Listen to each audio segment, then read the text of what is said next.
네, 여러분 안녕하십니까. 대치동 스카이 입시 교육의 입시 전략팀장 명권재입니다. 자, 오늘은 여러분들께 이제 1차 시험을 앞두고 이제 여러분들이 지원을 하게 될 텐데 필수적으로 작성해야 되는 지원 동기서 작성 요령에 대해서 한번 간략하게 말씀을 드리고자 합니다.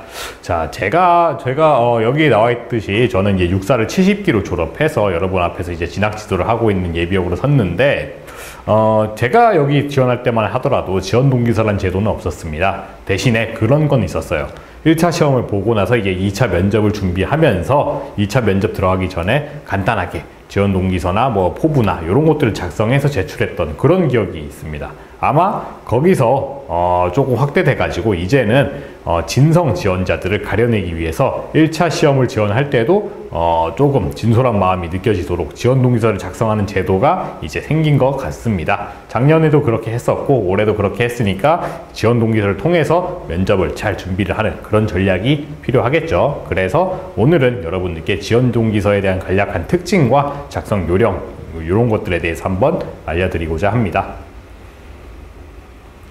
자, 저는 말씀드렸다시피 육군사관학교를 70기로 졸업해서 이렇게 여러분들의 진학 지도를 하고 있습니다. 예. 지원서는 이제 6월 13일부터 23일까지 이제 접수를 하게 되는데 이 과정에서 지원 동기서를 필수적으로 입력을 해야 된다. 이렇게 명시가 되어 있습니다.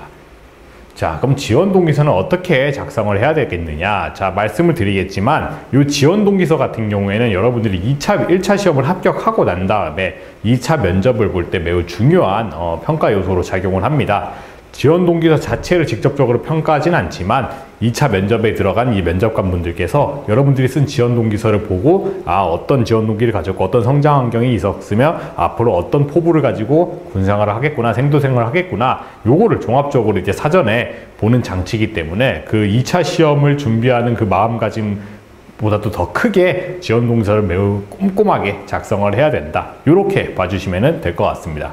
그래서 자신의 강점과 약점 이런 것들을 잘 파악해서 우리 면접관들의 니즈에 맞출 필요가 있다. 이렇게 보시면 될 것 같습니다.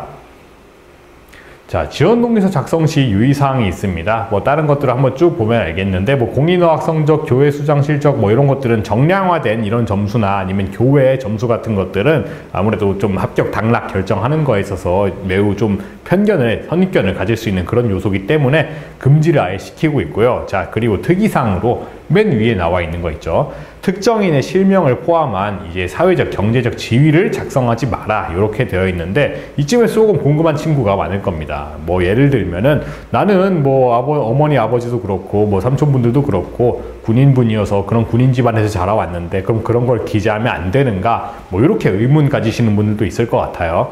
자, 이렇게 명확하게 가이드라인을 제시해 드리면은 만약에 뭐 삼촌분께서 어디 뭐 부대에 여단장으로 계신다, 요렇게 특정 지위, 특정 부대명 뭐 이런 것들을 언급하는 거는 이제 금지가 되어 있습니다. 왜냐면은 요거는 지원자에 대해서 이런 사회적 위치나 경제적 위치를 감안해서 조금 유리하게 평가될 그런 여지가 있기 때문에 아예 원천적으로 차단을 하고 있고요. 대신에 뭐 어려서부터 뭐 군 생활을 해오신 아버지 밑에서 자라가지고 군인의 뭐 중요성이나 뭐 군인의 생활에 대해서 많이 깊은 감명을 받았다, 뭐 이런 식으로 지원 동기를 작성한다든지 아니면은 굳이 뭐 그런 환경이 없었다 치더라도 뭐 전쟁 기념관을 가보고 군인의 중요성에 대해서 정말 뼈저리게 느끼게 되었다, 아니면은 뭐 퍼레이드, 시간행진 이런 걸 보면서 자부심을 가졌다, 이런 식으로 지원 동기를 작성하는 거는 괜찮다, 이렇게 말씀드리는 거죠. 그래서 이런 것들 기재 금지 사항을 적절하게 이제 피해 가면서 작성을 해야 되는데 이 부분에서 저희 스카이 입시 교육에서는 여러분들 그 수강생들의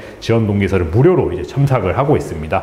1차 시험을 준비하는 여기 스카이 입시 교육의 수강생들은 저는 이제 육군사관학교 출신들과 간호사관학교 출신 이런 인원들 대상으로 지원 동기서를 첨삭해주고 있고요. 그 밖에도 이제 해군사관학교 출신, 공군사관학교 출신 여러 전문가 예비역 선생님들께서 첨삭 지도를 이렇게 하고 계십니다.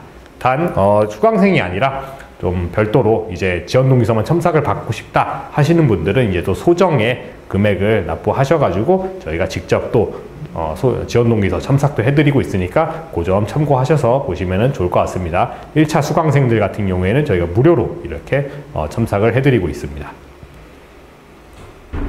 자, 지원, 이건 작년도에 나왔던 거 기준으로 보는 거예요. 한번 봅시다. 뭐, 지원 동기는 어떻게 됐으며, 뭐, 어떤 노력과 준비를 하였는지, 제가 면접 볼 때마다 항상, 준비생들한테 말하는 내용입니다. 어떤 지원 동기를 가지고 어떤 노력을 해왔는지, 이걸 짤막하게 자기소개 형식으로 말하라. 이렇게 말하고 있는데, 그대로 들어가 있고요. 그 다음에 비전, 포부, 가치관, 합격하고 난 다음에 생도로서 어떻게 생활할 것인지, 어떤 군인이 되고 싶은지 이런 것들도 명확하게 써주는 게 좋겠죠. 나는 훌륭한 군인이 될 것입니다. 뭐 이런 것보다는 나는 장차 GOP를 수호하는 보병장교로서 대한민국의 뭐 막중한 책임을 수호하겠다. 이렇게 좀 더 구체적으로 써놓는 것이 더 플러스 요인이 되겠죠. 자, 육군사관학교의 모토를 한번 살펴보고 가겠습니다. 교훈은 지인용이고요. 요거를 왜 각 말씀을 드리느냐. 지원동기서를 작성할 때 각 학교 홈페이지에 나와 있는 요런 교훈이라든지 아니면은 뭐 요렇게 생도 교육에서 추구하는 바가 무엇인지 이런 거를 명확하게 녹여서 지원동기서에 잘 살리면은 충분히 플러스 요인이 될 수 있겠죠. 그만큼 사관학교, 이 학교에 대해서 관심이 있었고 내가 오래전부터 조금 가고 싶어서 생각했던 학교다라는 거를 충분히 어필할 수 있으므로 학교 홈페이지에 나와 있는 요 교훈점이라든지 생도생활의 가치관, 비전, 포부 이런 거에 대해서는 좀 숙지를 하면서 녹여내는 게 필요하겠다 보시면 될 것 같고요. 뭐 전공 과정도 빼놓을 수 없겠죠. 육사 전공이 이런 게 있는데 나는 뭐 무기공학을 배워서 장차 뭐 대한민국의 무기 시스템 발전에 일조하겠다. 뭐 이렇게 구체적으로 쓰는 것도 가능하겠고요. 그 다음에 이렇게 해외 교류 시스템 같은 것도 있는 걸로 알고 있는데 이런 전 세계의 다양한 장교 생도들과 교류하면서 글로벌 리더가 되기 위해서 노력하겠다. 이렇게 하는 것도 매우 좋은 예시가 될 수 있겠죠. 그리고 뭐 화랑의식 같이 학교 생활에서 화랑의식 같은 걸 하면서 심신을 단련한다고 알고 있는데 이런 부분이 마음에 들었다, 이런 부분을 하고 싶다 이렇게 녹여내는 것도 학교에 대한 관심을 표현하는 방법 중에 하나입니다. 자, 그리고 육군사관학교가 추구하는 뭐 리더십이라든지 학년별 교육 목표 같은 것들도 당연히 잘 녹여낼 수 있겠고요. 자, 이런 것들을 이제 녹여내가지고 지원동기서를 작성하는 방법, 이런 것들에 대해서는 저와 이제 스카 입시 교육의 여러 전문가 선생님들께서 다 첨삭을 해주고 계시니까 참고하셔서 적극적으로 좀 알아보시면 좋을 것 같습니다. 수강생은 일단 무료로 첨삭을 해드리고요. 그렇지 않은 인원들 같은 경우에는 소정의 금액을 받고 저희가 첨삭을 해드리고 있으니까 참고하셔서 좋은 결과 얻으시길 바라겠습니다. 네, 감사합니다.